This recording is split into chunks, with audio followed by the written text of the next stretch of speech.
அன்பு ஊடக நண்பர்களுக்கு வணக்கம். இன்று சென்னையில பாட்டாளி மக்கள் கட்சியின் மாவட்ட செயலாளர்கள், மாவட்ட தலைவர்கள், தொகுதி பொறுப்பாளர்களை சந்தித்து ஒரு ஆலோசனை கூட்டம் நடைபெற்றது. இந்த கூட்டத்தில் பாட்டாளி மக்கள் கட்சி வருகின்ற சட்டமன்ற தேர்தலில் இன்னும் வேகமாக செயல்பட வேண்டும். குறிப்பாக வாக்குச்சாவடி முகவர்கள், அது இல்லாமல் இப்பொழுது நடைபெற்றுக் கொண்டிருக்கின்ற இந்த SIR சம்பந்தமான தகவல்கள், இது இல்லாமல் டிசம்பர் 17ஆம் தேதி தமிழ்நாடு முழுவதும் ஒரு மாபெரும் சிறை நிரப்பும் ஆர்ப்பாட்டம், போராட்டம் நடைபெற உள்ளது. இது சம்பந்தமாக ஒரு ஆலோசனை கூட்டம் நடைபெற்றது. இதற்கு என்னென்ன செய்ய வேண்டுமோ அந்த வேலை திட்டங்கள் எல்லாம் நாங்கள் கொடுத்திருக்கின்றோம். வேகமாக வேலைகள் நடைபெற்றிருக்கிறது. இது இல்லாமல் என்னுடைய 100 நாள் நடைபயணம் மிகப்பெரிய அளவில் வெற்றி பெற்றிருக்கிறது. வெற்றிகரமாக நடத்திய இந்த நடைபயணத்திற்காக அவர்களுக்கு என்னுடைய பாராட்டுகளை, வாழ்த்துக்களையும் நான் தெரிவித்திருக்கின்றேன். இந்த 100 நாள் நடைபயணம் நிகழ்வின் பொழுது தமிழ்நாடு உள்ள கிட்டத்தட்ட அனைத்து மாவட்டங்களுக்கு நான் சென்று அங்க இருக்கின்ற பிரச்சனைகளை கையில் எடுத்து அரசின் கவனத்திற்கு எடுத்து சென்று சில பகுதிகளில் என் தலைமையிலே அங்கேயே ஒரு சிறிய அளவிலே ஒரு போராட்டம், ஆர்ப்பாட்டத்தை நடத்தியிருக்கின்றோம். இதில் ஒரு சில பிரச்சனைகள் இந்த 2 மாத காலத்திற்குள்ளே அதற்கு தீர்வுகள் வந்திருக்கிறது. தமிழ்நாடு முழுவதும் அவ்வளோ பிரச்சனைகள் இருக்கிறது. இது நீர் சம்பந்தமாக, நீர் மேலாண்மை சம்பந்தமாக, சுற்றுச்சூழல் சம்பந்தமாக, விவசாயம் சம்பந்தமாக, டெல்டா பகுதியில் ஏகப்பட்ட பிரச்சனைகள் இருக்கிறது. அது இல்லாமல் கனிம வளங்கள் கொள்ளைகள், மணல் கொள்ளை, தடுப்பணைகள், இப்படி சாயப்பட்டறை கழிவுகள், தோல் பதனிடும் தொழிற்சாலைகள் கழிவுகள், குரோமியம் கழிவுகள், இன்டெலெக்சுவல் சிட்டி, கிளவரப்பள்ளி அணை சம்பந்தமாக அங்க இருக்கின்ற கழிவுகள், இப்படி எல்லாம் அந்தந்த பகுதியில பல பிரச்சனைகளை எடுத்து இப்போ அரசின் கவனத்திற்கு மட்டுமல்ல பொதுமக்களின் கவனத்திற்கு எடுத்திருக்கின்றோம். இதை ஃபாலோ அப்பாக எங்க கட்சியில அங்க இருக்கின்ற பகுதியில வருகின்ற காலத்திலே பல வகையான போராட்டங்களை நடத்தியிருக்கின்றார்கள். இந்த 100 நாள் நடைபயண திட்டத்திலே மிக முக்கியமான ஒன்றை அரசுக்கு நாங்கள் எடுத்து வைத்தோம். சாதிவாரி கணக்கெடுப்பு நடத்த வேண்டும் என்று. இதனுடைய அவசியம், தேவைகள், அவசியம் அத்தனையும் தொடர்ந்து நாங்கள் சொல்லி வருகின்றோம். ஆனால் முதலமைச்சர் ஸ்டாலின் அவர்கள் அதை பற்றி ஒரு பொருட்டார் கூட நினைக்கவில்லை. சாதிவாரி கணக்கெடுப்பு தமிழ்நாட்டின் வளர்ச்சிக்கு மிக முக்கியமானது. நான் தொடர்ந்து சொல்லி வருகின்றேன். தமிழ்நாடு இந்த வேகத்தில் சென்றால் 50 ஆண்டுகள் வளரும் என்றால், சாதிவாரி கணக்கெடுப்பு நடத்தினால் 20 ஆண்டுகளில் தமிழ்நாடு வளர்ச்சி பெறும். ஆனால் அதை எடுக்க மாட்டோம் என்று பிடிவாதமாக இருக்கின்ற ஸ்டாலின் அவர்கள், அவருடைய கூட்டணி கட்சிகள், காங்கிரஸ் கட்சியை கிட்டத்தட்ட கர்நாடகாவில் எடுத்து முடித்து 2 முறையாக எடுத்து முடித்திருக்கின்றார்கள். தெலுங்கானாவில் எடுத்து முடித்தார்கள். ஆந்திரா, ஒரிசா, ஜார்க்கண்ட், பீகார் மாநிலத்தில் எடுத்து முடித்திருக்கின்றார்கள். ஆனால் இங்கே எங்களுக்கு அதிகாரம் இல்லை என்று பொய்யை மீண்டும் மீண்டும் சொல்லுகின்ற முதலமைச்சர் ஸ்டாலின் அவர்களை தமிழக மக்கள் மன்னிக்க மாட்டார்கள். இது தமிழ்நாட்டுக்கு செய்கின்ற மிகப்பெரிய துரோகம். முதலமைச்சர் ஸ்டாலின் அவர்கள் தமிழ்நாட்டுக்கு செய்கின்ற மிகப்பெரிய துரோகம். சாதிவாரி கணக்கெடுப்பை நாங்கள் நடத்த மாட்டோம், எங்களுக்கு அதிகாரம் இல்லை என்று பொய் சொல்வது. தமிழ்நாட்டில் 69 விழுக்காடு இடஒதுக்கீடு உச்சநீதிமன்றத்திலே அது நிலுவையில் இருக்கிற அந்த வழக்கு என்னைக்கு வேணா வரும் உச்சநீதிமன்றத்தில். அது வந்ததுன்னா அந்த 69 விழுக்காடு இடஒதுக்கீடு ரத்து செய்வார்கள் நீதிபதிகள். அந்த அளவுக்கு இருக்கின்ற சூழல் ஒரு பக்கம். அடுத்தது கர்நாடகா உயர்நீதிமன்றம் தெளிவான ஒரு தீர்ப்பு வழங்கியிருக்கிறது. அந்த தீர்ப்பின்படி இந்தியாவிலே மத்திய அரசு மட்டுமல்ல, மாநில அரசுகளும் சாதிவாரி கணக்கெடுப்பு நடத்தலாம், எந்த தவறும் கிடையாது, எந்த தடையும் கிடையாது என்று கர்நாடகா உயர்நீதிமன்றம் தீர்ப்பை கடந்த மாதம் வழங்கியிருக்கிறது. இந்த தீர்ப்பு வழங்கிய பிறகும் ஸ்டாலின் அவர்கள் எங்களுக்கு அதிகாரம் இல்லை என்று சொல்வது, இதெல்லாம் ஏமாற்று வேலை, கோழைத்தனம், ஏமாற்று வேலை. இது நம்பிக்கை துரோகம். தமிழ்நாட்டு மக்களுக்கு செய்கின்ற மிகப்பெரிய துரோகமாக நான் பார்க்கின்றேன். அதுல இது தமிழ்நாடு மக்கள் நிச்சயமாக மன்னிக்க மாட்டார்கள். நம்முடைய டெல்டா பகுதியில் விவசாயிகள் இன்னும் அந்த மீண்டு வரல. கடந்த மழையில, தென்மேற்கு பருவ மழையிலேயே அதுல இப்ப இந்த குறுவை சாகுபடியில அதுல இன்னும் நடந்துட்டு இருக்கு. சம்பா பயிர் கிட்டத்தட்ட ஒரு மாதம் பயிர் சம்பா பயிர் எல்லாம் முழுகிடுச்சு. இதுக்கு என்ன நிவாரணம் ஒன்றும் வரல. அங்க கட்டுமானங்களே கிடையாது. அடிப்படை கட்டுமானங்கள், அதாவது அந்த நெல்லை அறுவடை செஞ்சு அதை வந்து பாதுகாத்து மழையில இருந்து பாதுகாக்கிறதுக்கு அது செய்ய முடியாத ஒரு சூழல் இருக்காங்க. இது இல்ல, மழையில நனைஞ்சிருக்கு, லட்சக்கணக்கான மூட்டைகள் நனைஞ்சிருக்கு. இப்படி பல பிரச்சனைகளை இந்த 100 நாள் மூலமாக நாங்க பார்த்திருக்கிறோம்.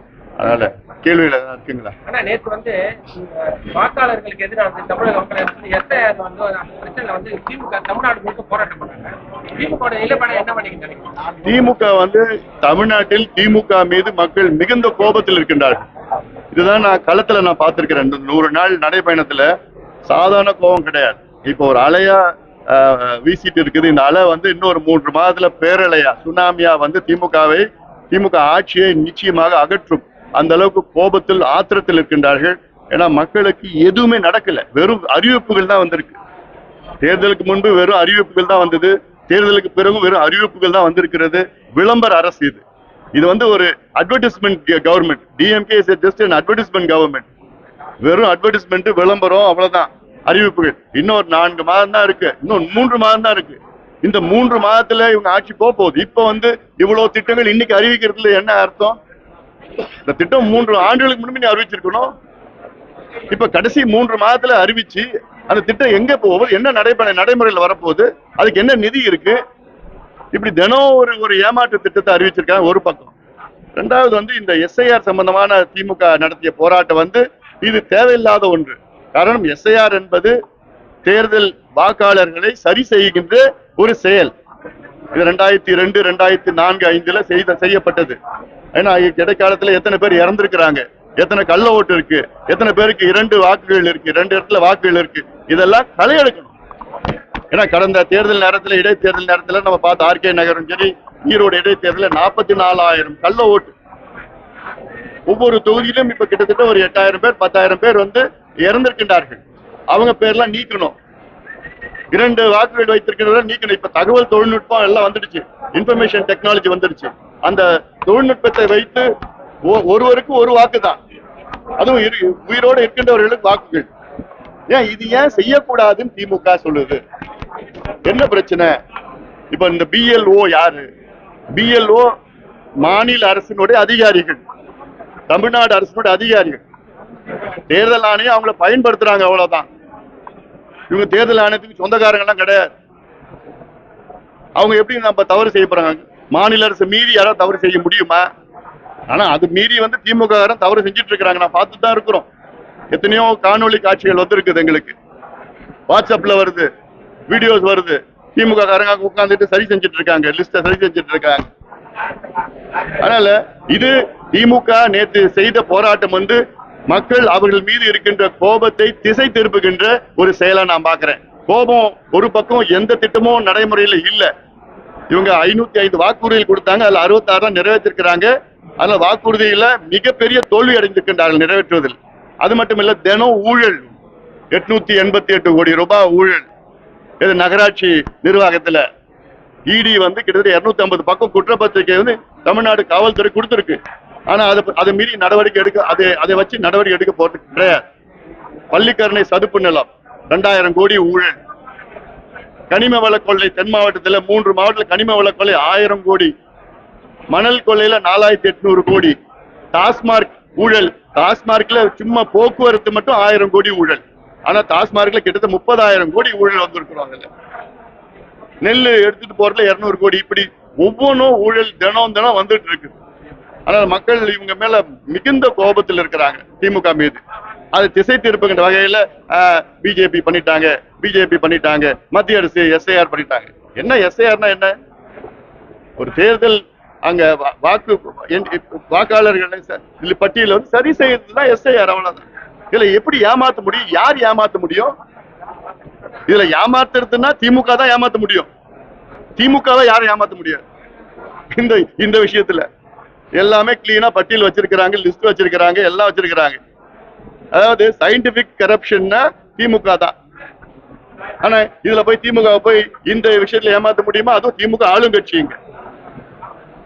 ஏமாற்று வேலை, இந்த போராட்டமே ஏமாற்று வேலை. எவ்வளவு பிரச்சனைகள், மக்கள் பிரச்சனைகள் இருக்கு, அதை விட்டுட்டாங்க. கல்வித்துறை நாசமா போயிடுச்சு, மருத்துவத்துறை ஒண்ணுமே இல்லை. விவசாயிகள்லாம் இன்னைக்கு மிகுந்த கோப கஷ்டத்துல இருக்கிறாங்க. அதாவது கடந்த 3 ஆண்டுகளில் தமிழ்நாட்டில் 1968 விவசாயிகள் தற்கொலை செய்திருக்கிறார்கள். 3 ஆண்டுல தமிழ்நாட்டில் 1968 விவசாயிகள் தற்கொலை. இதை பத்தி யாராவது பேசுறாங்களா? இல்ல.